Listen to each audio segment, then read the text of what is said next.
Jadav is back at it here to give everyone my final Game of Thrones Season 6 episode review video. Before I get into that, though, pretty important, if you're not caught up to the point where I am in rewatching or watching Game of Thrones, or you're just not entirely sure, then you definitely need to take the initiative and pay attention to the episode's title, which, of course, I'll mention as well as put in the description for you. If that has to be the case and you're not caught up, it would be my suggestion that you don't watch this video any further just to avoid any potential spoilers and major spoilers ahead. This will be Game of Thrones Season 6, Episode 10. The title of this episode is called The Winds of Winter. This will be my review, reaction, recap after just finishing watching the episode, and it is my second favorite episode of Game of Thrones. On the day of Cersei and Loras' trials, the High Sparrow and the Faith and all the court members gather in the Great Sept. However, Cersei remains in her chambers, while Sir Gregor Clegane the Mountain prevents Tommen from leaving his quarters. Meanwhile, Qyburn summons Grand Maester Pycelle to his laboratory, where his children spies stab Pycelle to death. Did not see that coming. Loras Tyrell confesses to his crimes and atones by giving up his name and title, and then joins the Fate Militant. After Cersei fails to appear, Lancel and the others are sent to retrieve her. Lancel is distracted by following one of Cersei's spies beneath the Sept, where he finds a wildfire catch about to explode, but then is stabbed before he can disarm it. Inside the Sept, you have the High Sparrow, you have Mace Tyrell, Loras Tyrell, Margaery Tyrell, and then you also have Kevan Lannister. And Margaery realizes that Cersei has set a trap. She knows she's supposed to be there, and she knows the consequences of not being there. And then Margaery warns the crowd to leave, but unfortunately, the dipshit High Sparrow prevents anyone from leaving. And then, unfortunately, the wildfire ignites and destroys the Great Sept, killing everybody in there, such as Margaery, the High Sparrow, Mace Tyrell, Loras Tyrell, Kevan Lannister, and of course killing Lancel Lannister as well. And I'm pissed. I loved Lady Margaery Tyrell. I loved her character, and it unfortunately was her demise on the show. So the sole survivor of the Fate Militant's destruction is actually Septa Unella, whom Cersei leaves with the Mountain to be tortured. Now, I don't know when she officially dies, but I'm just going to say that she dies in this particular episode. And Cersei, of course, keeps saying to her, confess, confess, confess. And Tommen witnesses the explosion from the Red Keep. And then after being informed of Margaery's death, Tommen actually commits suicide by jumping out the window. And I was really sad by that, because I did like Tommen as a character. Sometimes he can be a little bit of a pussy, but I understand why he did the things that he did. But he was heartbroken because Margaery died. Now, I don't know if Margaery really liked Tommen or not. Probably not. Maybe a little bit, but it was still sad. So Tommen is now gone. Lancel's gone. Margaery, Mace, Loras, the High Sparrow, and Kevan Lannister are all dead. And then Cersei, she orders Qyburn to cremate Tommen's remains and bury the ashes at the ruins of the Great Sept, where Joffrey, Myrcella, and Tywin were put at. Now, Jaime and Bronn return from the Riverlands, and they view the burning of the ruins of the Great Sept. Jaime, at the same time, arrives at the Red Keep to witness Cersei being crowned Queen of the Seven Kingdoms. Oh my God, was this Cersei's plan all along? Did she know that Tommen would commit suicide over this shit? I don't know. I mean, Cersei loves her children, but I think in this one, she might be guilty. Sam and Gilly, with little Sam, arrive at Old Town. They witness the Citadel releasing white ravens to announce the arrival of winter, and then they report to the Citadel. And Sam is scheduled to meet with the Archmaester. In the meantime, Sam is granted access to the library. And then we have Walder Frey. He celebrates the recapture of Riverrun with the Lannisters. I guess this kind of happened before Jaime and Bronn got back to King's Landing. I put the shit out of order. It happened sometime. And then as Walder eats alone, he wonders why his sons have yet to arrive and join him. And then his servant reveals that she baked them into the meat pie he has been eating. And then the servant removes her face to reveal that she is actually, of course, Arya Stark. And she said the last thing you're going to see is a Stark smiling down on your face before you die. And she slits Walder Frey's throat for revenge for the Red Wedding. That was an epic fucking moment. I went ballistic on that. And I still go ballistic on it because I couldn't stand that old man. But that actor, David Bradley, he's awesome in The Strain. Have you ever seen The Strain? He plays a character called Abraham Satrakian.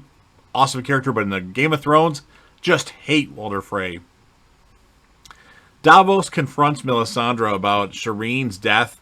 Melisandre admits to burning Shireen alive, but declares that she did it for the Lord of Light. Of course, Davos doesn't want to hear anything more about the Lord of Light, saying that Stannis was defeated anyway and that Melisandre's actions were all for naught, forcing her to admit that she was wrong. And then Davos requests permission from Jon to execute Melisandre, but she insists that she will be useful in the coming war against the White Walkers. So Jon decides to banish Melisandre from the north, and then he and Davos threaten to execute her if she ever returns. He actually says to her, "If you come back here again, I'm going to execute myself. I'm going to execute you myself personally." And then later, Jon and Sansa discuss who will lead the United Stark forces, with each deferring to the other. Jon tells Sansa, or I should say, Sansa tells Jon that a white raven arrived from Oldtown, signifying winter is here. Yeah, they say winter is here a lot. It only takes them another season to get to that point. Littlefinger privately meets with Sansa in the Godswood. He reveals that his ultimate goal is to sit on the Iron Throne with Sansa at his side, and then he's about to kiss Sansa, and Sansa rejects his offer and leaves. So Littlefinger, he's not feeling too good right now. And then later, Jon gathers the various northern lords, the Knights of the Vale, and the Wildlings to plan for the fight against the White Walkers. After Lyanna Mormont shames the northern lords that did not come to Jon's aid, all the lords present, except for Littlefinger, declare a reluctant Jon Snow, King of the North! King of the North! King in the North. Now, a lot of people say King of the North. It's King in the North.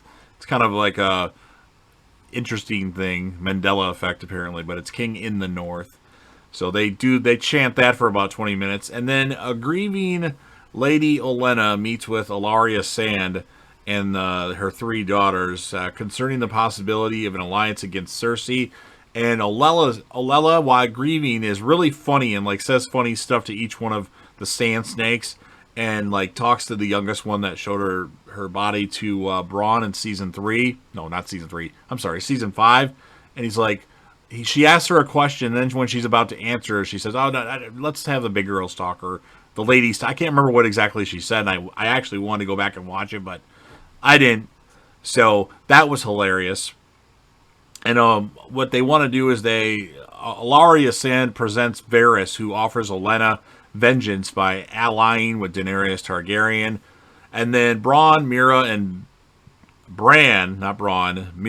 Benjen arrive near the wall. Benjen takes his leave as the wall's magical protection also prevents him from being able to pass. Mira assists Bran to the Weirwood tree and re-enters the vision of Ned Stark at the Tower of Joy. Ned finds Lyanna covered in blood from childbirth. With her dying breath, Lyanna pleads with Ned to protect her son, particularly from Robert Baratheon, whom she knows will kill her son if they were to know his true parentage. And then Ned is given an infant who is... It's not verbally revealed, but they zoom in on the eyes, and then the next thing you see is Jon Snow's eyes, a really close-up. So Jon Snow is related to Lyanna Stark. So it's not Ned's son, it's Lyanna's son. And who is Jon Snow's father? Stay tuned for Season 7, Episode 7. Daenerys informs Daario Naharis that, unfortunately, he will not need to accompany her to Westeros, as she needs him to keep order in Meereen while she invades Westeros. Daario is reluctant admitting his love for Daenerys, but he agrees. Daenerys actually names Tyrion the Hand of the Queen, and a touching moment. Actually, I really enjoyed that because it was something that Tyrion was like, oh my god, somebody gave me something that I wasn't necessarily working towards, but somebody recognized what I bring to the table. And then the two of them, along with their big forces, with their new alliances with Theon and Yara, and with all the Dothraki, all the Unsullied, Grey Worm, Missandei, they all depart for Westeros, and with the on the Iron Fleet ships, with all the three dragons flying above, and that's how season 6 of Game of Thrones ends. So, hands down, second favorite episode of Game of Thrones. Never thought anything could top this. I absolutely love this episode. We lost a lot of characters by death and by never showing back up on the show. Daario Naharis, it's the last we saw of him. I liked this character just when I was starting to like him even more. He is done. And then, of course, like I mentioned before, we lost Lancel Lannister, we lost Pycelle, we lost Tommen, we lost Margaery, we lost Mace, we lost Loras, we lost the High Sparrow.